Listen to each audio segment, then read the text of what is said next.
35 साल की उम्र में मैं बिल्कुल ही तन्हा रह गई थी।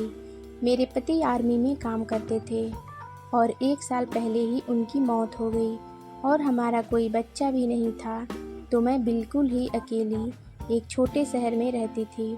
सुबह के वक्त मैं बच्चों को पढ़ाने जाती, पर काम से वापस आने के बाद समय काटना बहुत मुश्किल हो जाता। मैंने सोचा अभी मेरी उम्र ही क्या है, तो मैंने जिम ज्वाइन कर लिया। स्कूल के बाद मैं रोज़ जिम जाती थी और 1 घंटा एक्सरसाइज करती थी, जिससे मेरा थोड़ा टाइम भी कट जाता। जिम में मेरे टाइम पर एक मर्द आता था जो मुझे देखता रहता था। मुझे अच्छा लगता था कि कोई तो मर्द है जो मुझे देख रहा है, क्योंकि अब तो मुझे देखने वाला, मेरी तारीफ़ करने वाला कोई भी नहीं रहा। जब मैं कोई एक्सरसाइज गलत करती तो वह मेरे पास आकर मुझे सही तरीके से करना सिखाता और कभी-कभी इस बहाने हाथ लगा देता। उसका हाथ गलती से भी लग जाए तो मुझे एक अजीब सा एहसास होता था और उस वक्त एहसास होता था कि मैं कितनी अकेली हूँ और अपनी सरकारी नौकरी के चक्कर में मैं कितनी तन्हा रह गई हूँ। मेरा नाम सिमरन है। 24 साल की उम्र में मुझे सरकारी टीचर की नौकरी मिल गई थी। मेरे लिए तो खुशी का ठिकाना ना रहा, क्योंकि सरकारी परीक्षा में पास करना इतना आसान नहीं होता। मेरी पोस्टिंग घर से दूर एक गांव में हो गई और मेरा काम में धीरे धीरे मन भी लग गया। बस रात के वक्त मुझे बहुत ही अकेलापन महसूस होता। साल बीतते गए और मेरी माँ पापा को मेरी शादी की चिंता सताने लगी, पर मैं शादी नहीं करना चाहती थी, क्योंकि यह नौकरी तो मैं कभी नहीं छोड़ सकती। तभी उस गांव के एक घर से मेरे लिए रिश्ता आ गया। लड़का आर्मी में काम करता था और साल के 3 महीने अपने घर पर रहता था और बाकी के समय अपनी ड्यूटी पर। मुझे रिश्ता पसंद आ गया तो मैंने उस लड़के से शादी के लिए हाँ कर दी। उस वक्त मेरी उम्र 26 साल की हो चुकी थी।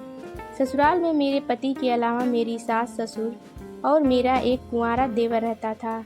मेरा देवर अपने पापा के साथ खेत संभाला करता था। मेरे पति अपने काम से हमें पैसा भेजा करते थे और साल के 3 महीने वह घर पर ही बिताते थे। शादी के बाद तो 15 दिन तक वह मेरे साथ ही रहे, लेकिन फिर उन्हें ड्यूटी ज्वाइन करना था तो वह चले गए। मुझे उनकी कमी खलने लगी और रात को अपने पति के लिए तड़पती रहती थी। बस फ़ोन पर ही मेरी उनसे बात हो पाती थी। मेरा देवर कभी कभी मेरे कमरे में आ जाता और मेरे साथ बातें किया करता था। वह मेरी ही उम्र का था। धीरे धीरे मुझे अपने देवर का साथ पसंद आने लगा, क्योंकि वह मेरे पति से ज़्यादा मुझे समय दिया करता था। वह हमेशा मुझे हंसाता रहता था। मेरी सास को बिल्कुल भी पसंद नहीं था कि देवर मेरे कमरे में वक्त गुजारे। इसी वजह से वह मुझे ताने मारती थी, पर मैंने उनकी परवाह नहीं की, क्योंकि आखिर मैं भी तो एक औरत हूँ। कब तक ऐसे जीऊँ? और देवर के साथ मेरा कोई गलत संबंध नहीं था, बस दोस्त मानती हूँ मैं उसे। जब मेरे पति 6 महीने बाद घर आए तो मेरी सास ने मेरे पति के कान भर दिए। ना जाने उन्हें क्या उल्टा सीधा बात बता दिया कि मेरे पति मुझ पर बरस पड़े। मैंने कहा, आप चले जाते हो इसलिए मैं विजय से बात कर लेती हूँ, पर हमारे बीच में कुछ भी ऐसा वैसा नहीं है। लेकिन मेरे पति ने अपनी माँ के साथ मिलकर देवर की शादी करवा दी। मेरे देवर अब अपनी पत्नी के साथ वक्त गुजारने लगे तो मैं फिर से अकेली हो गई। फिर मैं कुछ बच्चों को ट्यूशन पढ़ाने लगी, जिससे मेरा समय कट जाया करता था और जितना भी समय मिलता मैं अपने पति से फ़ोन पर बात किया करती थी। शादी को 8 साल हो गए थे, पर मैं गर्भवती नहीं हो पाई और 8 सालों के दौरान मैंने इतने ताने सुने कि मेरे आंखों से आंसू आ जाते। मेरी देवरानी के 2 बच्चे हो गए थे और मेरा गोद अभी भी सूना था। मेरी सास मुझे बातें सुनाने का एक भी मौका नहीं छोड़ती थी। कहती, पढ़ी लिखी बहू है, इतनी देर से शादी किया और बच्चा लेना भी ज़रूरी नहीं समझती, ताकि काम छोड़कर घर पर ना बैठना पड़ जाए। मेरी देवरानी भी मुझसे बहुत जलती थी और एक दिन आर्मी वाले घर पर आए, साथ में मेरे पति की लाश लाए थे। मेरे पति की मौत के गम से बाहर आने से पहले ही मेरे ससुराल वालों ने मुझे घर से धक्के मारकर निकाल दिया। मेरी देवरानी तो मुझसे पहले से ही जलती थी, क्योंकि देवर के साथ में शादी से पहले बहुत घुल मिल गई थी। देवरानी ने साफ साफ कह दिया था कि अगर यह विधवा औरत घर पर रहेगी तो मैं घर छोड़कर जा रही हूँ। बाकी का कसर मेरी सास ने पूरा कर दिया।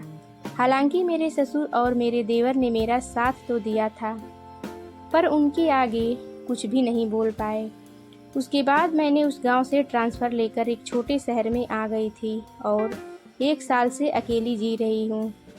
यही वजह है कि मैंने जिम ज्वाइन किया ताकि और लोगों से मेरी जान पहचान बढ़े। इसी बीच मेरे स्कूल की छुट्टियां आ गई थी तो मैंने सोचा कि अपने भैया भाभी के पास चली जाती हूँ। मेरे माता पिता का इस बीच में देहांत हो गया था तो अब मेरा भाई ही बस रह गए थे, जो कि मेरे से 4 साल बड़े हैं। जब मैं ट्रेन पकड़ के जाने लगी तो काफ़ी लंबा सफ़र था और मुझे पता नहीं क्यों अकेले घबराहट हो रही थी। मेरे पास वाली सीट पर एक 40 साल का आदमी आकर बैठ गया। वह मुझे बार बार घूर कर देख रहा था। मेरे पीने का पानी खत्म हो गया था तो मैंने सोचा अगले स्टेशन में उतरकर भर लूँगी, पर जैसे ही अगला स्टेशन पहुँचा तो वह आदमी मुझसे मेरा बोतल छीन कर बोला, मैं भर देता हूँ, कहकर जल्दी से चला गया। मैं उसकी हरकतों से काफ़ी घबरा गई थी। मुझे लगा कहीं यह आदमी चोर तो नहीं, लेकिन ट्रेन छूटने से पहले वह मेरे पास आ गया और मुझे पानी का बोतल थमा दिया। साथ ही कुछ खाने के लिए भी लेकर आया था। एक अजनबी के हाथों से कुछ खाना खाने का मेरा मन नहीं था, पर वह भी खाने लगा तो मुझ में हिम्मत आई और मैं भी उसे खाने लगी। बहुत तेज़ भूख लगी थी। घर से लाया हुआ खाना तो कब का ख़त्म हो चुका था।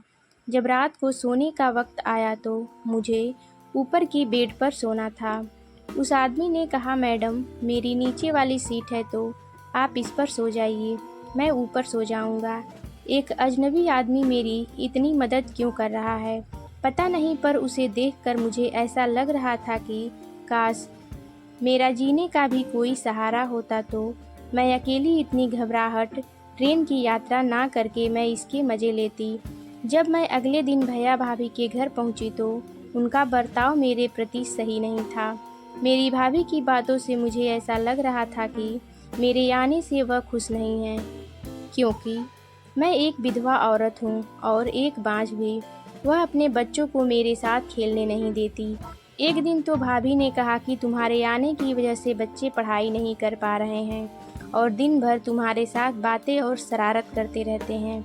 एक दिन भैया भाभी ने तो सीधे मुंह पर बोल दिया कि तुम खुद का देख लो, माँ और पापा तो रहे नहीं, मैं तो कुछ दिनों के लिए ही उनके साथ रहने आई थी, हमेशा के लिए तो नहीं आई थी। और मैं अपने काम तो खुद ही करती हूँ और उनके पैसे से तो खाती नहीं। फिर पता नहीं क्यों मुझे यह सब बातें सुना रहे थे। मैं तो पूरी छुट्टियाँ बिताने के लिए आई थी, पर बहुत जल्द ही सामान पैक करके मैं वहाँ से निकल गई, क्योंकि उनके तानों से मैं परेशान हो गई थी। घर आने के बाद एक रात मैं सो रही थी, तभी घर के अंदर से कुछ आवाज़ आने लगी, जिससे मेरी नींद खुल गई। मैं काफ़ी घबरा गई कि आवाज़ कहाँ से आ रही है। जब मैं उठकर ड्राइंग रूम का लाइट ऑन किया तो मेरी आंखें फटी की फटी रह गई। नकाब पहने 2 आदमी मेरे घर के अंदर थे। ज़रूर कोई चोर होंगे, तभी अपना चेहरा ढक कर आए हैं। मुझे समझ नहीं आ रहा था कि क्या करूं। तभी सोचा कि मैं चिल्लाती हूं, पर इससे पहले कि मेरे मुंह से आवाज़ निकल पाती, दोनों आदमी मेरे पास आ गए और मुझे पकड़ लिया और मेरे मुंह पर अपना हाथ रख दिया। मेरा दिल बहुत तेज़ी से धड़कने लगा। मुझ अकेली विधवा औरत को 2 मर्दों ने घेर लिया था। मैं करती भी तो क्या करती। वह लोग चुपचाप थोड़ी देर खड़े रहे तो मैं शांत हो गई। जब उन दोनों ने अपना नकाब हटाया तो मेरे सिर के ऊपर मानो आसमान टूट पड़ा। मेरे पैरों तले से ज़मीन निकल गई। एक तो वही जिम वाला आदमी था और दूसरा ट्रेन वाला। इन दोनों ने पहले से ही ज़रूर कुछ प्लानिंग कर रखी होगी। आखिर मुझ अकेली औरत से यह लोग क्या चाहते हैं। इससे पहले कि मैं उनसे कुछ पूछती, उन्होंने कहा, हम आपके पति संदीप के दोस्त हैं। हम सब साथ आर्मी में काम करते थे। हम यहाँ किसी मकसद से आए हैं, पर आप घबराइए मत। हम आपका कोई भी नुकसान नहीं होने देंगे। उन लोगों ने मुझे चाय बनाने को कहा। अपने पति का नाम सुनकर मैं शांत हो गई थी और चाय बनाने के लिए किचन में चली गई। तब रात के 2 बज रहे थे। आखिर यह लोग सच बोल रहे हैं या झूठ? मैं यह सोच सोचकर कांप रही थी। चोरों की तरह रात के 2 बजे यह लोग मेरे कमरे में क्यों आए हैं, जबकि वह जानते हैं कि मैं विधवा हूँ। मैं डर के मारे बुरी तरीके से कांप रही थी। तभी मैंने नल खोला और अपने ऊपर पानी डालने लगी। जब चाय बन गई तो मैं चाय लेकर कमरे में पहुँची। पानी से साड़ी गीली हो गई थी। जब मैं उन दोनों को चाय दिया तो वह लोग मेरी तरफ घूर घूर कर देख रहे थे और मेरे गीले बदन को ताड़ रहे थे। घबराहट से मैंने अपने कपड़े भी नहीं बदले थे और बदलती भी कैसे, वह लोग तो मेरे बेडरूम में बैठे हुए थे। दोनों ने चाय ले ली और कहा कि आपके पति ने मरने से पहले हमसे वचन लिया था कि हम आपका ध्यान रखें। वह आपसे बहुत प्यार करते थे और आपके बारे में हमें बताते रहते थे। आपके पति की आखिरी इच्छा है कि हम दोनों आपसे शादी कर लें। यह सुनकर तो मेरा सिर चकरा गया। यह क्या कह रहे हैं? 2 लोगों से शादी कर लूं? मेरे पति की ये आखिरी इच्छा है। ऐसी इच्छा उन्होंने कैसे पाल ली? मुझे तो यह भी नहीं मालूम कि यह लोग मेरे पति के दोस्त हैं भी या नहीं, क्योंकि उन्होंने कभी भी इन दोनों का जिक्र नहीं किया। मैं बैठ गई और उनसे कहा कि 2 लोगों से शादी कैसे कर सकती हूँ। उन्होंने कहा, यही हम सोच रहे थे, इसलिए 1 साल तक हम आपके पास नहीं आए। लेकिन आपके पति की आखिरी इच्छा हमें अंदर ही अंदर खाई जा रही थी। इसी वजह से हम दोनों ने फैसला किया कि हम दोनों आपसे शादी कर लेंगे ताकि उनकी आत्मा को शांति मिले। मुझे तो कुछ भी समझ नहीं आ रहा था कि आखिर क्या करूं, लेकिन मेरे पति के मरते ही ससुराल वालों ने मुझे निकाल दिया।